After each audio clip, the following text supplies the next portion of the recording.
मुदाकराक्तमोदकं सदा विमुक्तिसाधकं कलाधरावतंसकं विलासिलोकरक्षकम् अनायकैकनायकं विनाशितेव दैत्यकं नताशुभाशुनाशकं नमामि तं विनायकं नताशुभाशुनाशकं नमामि तं विनायकं नतेतरातिभीकरं नवोदितार्कभास्वरं नमत्सुरारिनिर्झरं नताधिकापदुद्धरं सुरेश्वरं निधीश्वरं गजेश्वरं गणेश्वरं महेश्वरं तमाश्रये परात्परं निरन्तरं महेश्वरं तमाश्रये परात्परं निरन्तरं समस्तलोकशङ्करं निरस्तदैत्यकुञ्जरं दरेत्यरोदरं वरं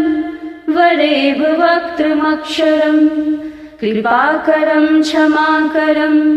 मुदाकरं यशस्करं मनस्करं नमस्कृतां नमस्करोमि भास्वरं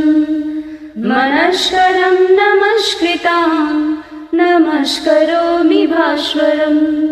अकिञ्चनार्तिमार्जनं चिरन्तनोक्तिभाजनं पुरारिपूर्वनन्दनं सुरारिगर्वशर्वनं प्रपञ्चनाशभीषणं धनञ्जयादिभूषणं कपोलदानवारणं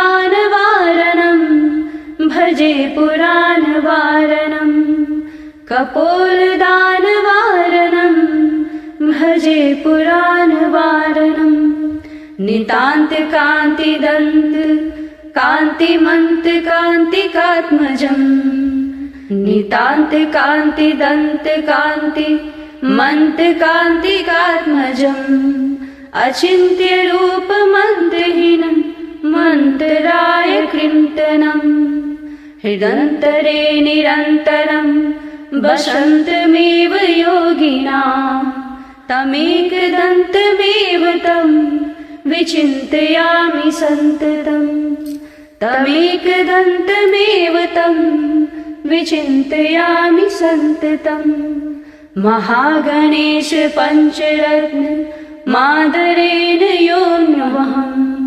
प्रजल्पति प्रभातके हृदय स्मरन् गणेश्वरम् प्रजल्पति प्रभातके हृदय स्मरन् गणेश्वरम् अरोगतां दोषतां सुशाहितिं सुपुत्रतां